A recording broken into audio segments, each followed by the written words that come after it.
여러분 안녕하십니까? 광주 MBC 뉴스투데이 시작합니다. 먼저 오늘의 주요 뉴스입니다.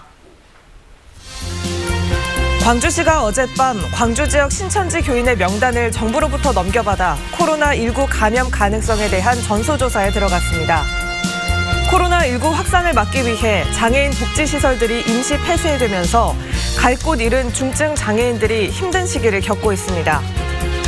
4.15 총선을 앞두고 광주 MBC가 민주당 경선 광신 선거구 10곳을 대상으로 여론조사를 실시했습니다. 그 결과를 보도합니다.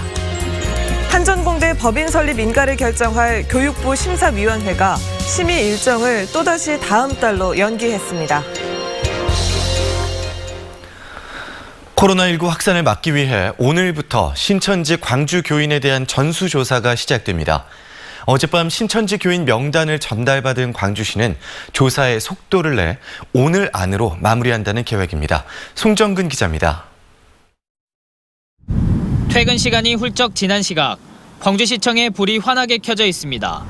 광주시 재난상황실에는 민방위 옷을 입은 공무원들이 신천지 교인 전수조사를 위해 대기하고 있습니다. 어젯밤 7시 30분쯤 중앙재난안전대책본부로부터 신천지 교인 명단을 전달받은 광주시는 각 실국별로 교인 분류 작업을 마쳤습니다. 다만 늦은 밤 명단을 전달받았기 때문에 오늘부터 본격적으로 교인들에게 전화를 걸 방침입니다. 이 조사 방법이라든가 내용이라든가 시간이라든가 이것들을 이제 쉽게 말하면 논의해서 지침이 있을 것이고요. 그에 따라서 아마 진행하지 않을까 싶습니다. 하여튼 최대한 빠른 속도로 진행하는 것이 우리 시의 입장이기 때문에. 광주시가 전달받은 신천지 광주교인의 수는 22,800여 명입니다. 관심을 모았던 교인 명단에는 교인의 이름과 연락처, 성별, 그리고 자치구까지만 적힌 집 주소가 담겨져 있고 직업은 제공되지 않은 것으로 알려졌습니다. 시청과 사업소 직원 등 1,400여 명은 이들에게 직접 전화를 걸어 최근에 대구에 다녀왔는지와 증상이 나타났는지 등을 질문할 계획입니다.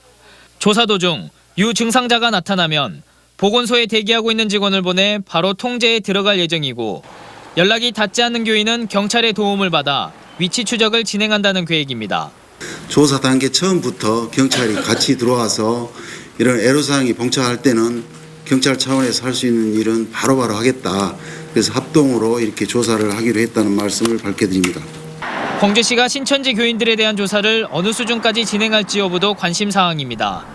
대중들이 많이 모이는 대학이나 병원 등의 기관에서도 코로나19 확산을 막기 위해 신천지 교인 명단에 관심이 높은 것으로 알려져 있습니다.